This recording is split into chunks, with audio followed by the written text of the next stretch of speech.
Thanks for joining us. I'm Marlin Bohling with you with a look at your ag commodity trade on a Monday as we get the first trading week well underway, the first day of the trading week.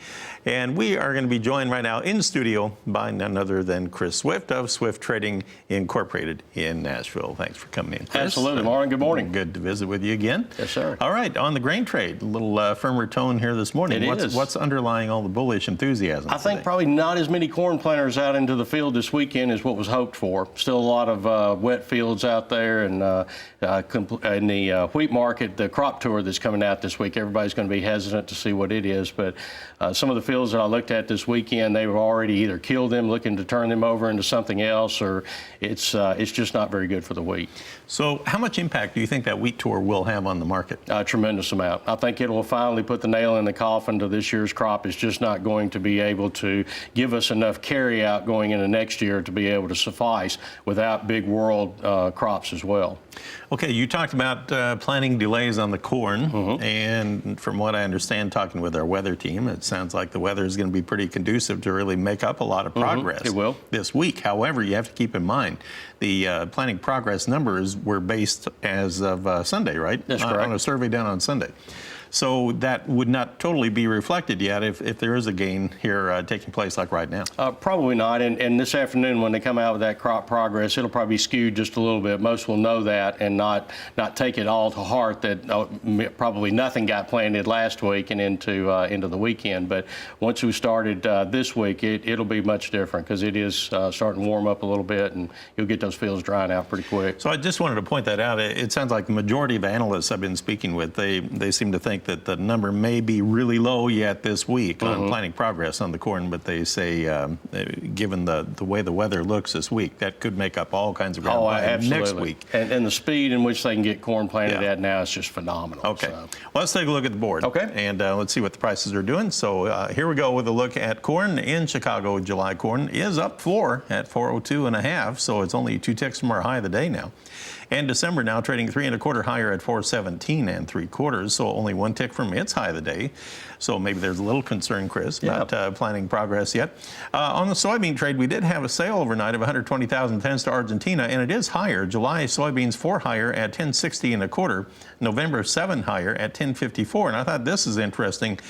Chris, a lot of folks say when the corn rallies because of planting delay fears, normally that is hurtful to the soybean trade. That's not taking place here today. We're having corn and soybeans higher at the same time. How does that work? Well, a little bit of difference in that we were not boosted to be up too many more million acres this year for the beans over the corn, but they still have that issue in Argentina where they can't get a lot of their ships out of the port due to the port accident that they had last week. So that is still an issue. And again, bean meal, new contract highs again this morning. So the bean meal is what's really pulling on the beans more so than the planting. Right now, July soy meal, $4.20 higher per ton at $399.50. It did get up above $400 there momentarily.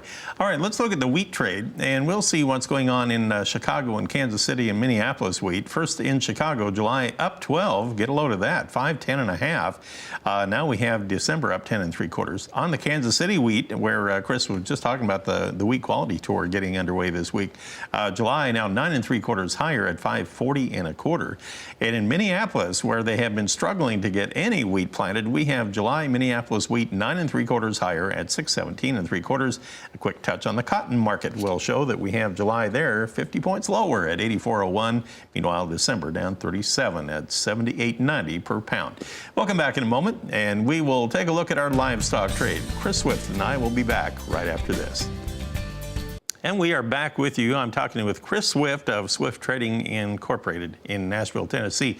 We're going to take a look at the livestock trade in a moment. I did want to take a quick peek here at the Dow as well. A lot of folks asking about what that's been doing.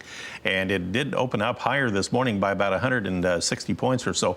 Right now it's up about 99, just under 100 points higher at 24,410. Thought I'd point that out. On the dollar value today so far, on the dollar index, I should say. We'll take a look at the nearby futures. The June contract up 240 points. It's firming up now at 91.580. And if we look at the crude oil trade, currently on the West Texas Intermediate crude, It's a little bit softer by 8 cents at 68.02 per barrel. All right, let's take a look at live cattle and see how things are opening up here this morning on the livestock trade. We have a little pressure now. We were split early on, Chris. We had the nearbys firmer and the deferreds a little weaker. Right now, they're mainly lower except for April. The April up 47 at 124.92, but the June contract is down 48 at 106.52. August down 53.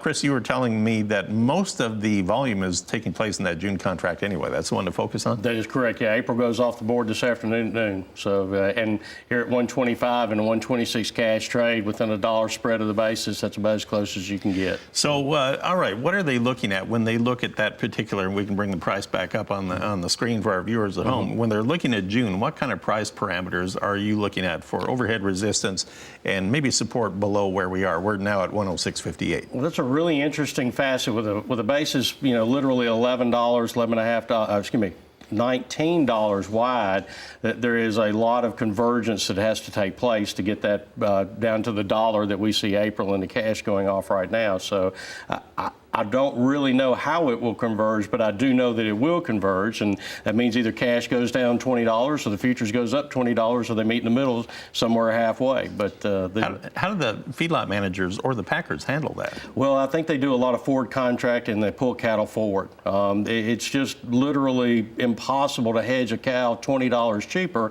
and expose yourself to that basis, because somebody has to assume that, and as the seller, you are the one assuming that basis. So I think they just naturally pull cattle forward. Trying to get into the higher price market at lighter weights is greater than having them a heavier weight at a lower price. Let's look at the feeder cattle trade, and on the feeder futures right now.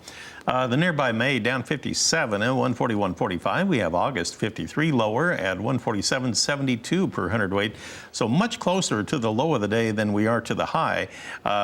When you look at the overall chart pattern here on the feeder cattle market, what does that tell you? And then, of course, you have to keep in mind the pasture conditions too in the Southern Plains. True. Well, they're still moving higher right now. This was a new high today from the contract low, the 135 contract low in August. This was a new high in it. So that tells us we're continuing to move higher. And in the feeder cattle market, it's a little bit different than the fats. We don't have an elevated time frame again where we built up like what we did in the fat market. November through February, we saw tremendous increases in placements, and those are the cattle that we're fixing to kill coming up in the June-July time frame. But we don't see another elevated level of feeder cattle that will come to the market at any one given short period of time that would create another wall of cattle like that.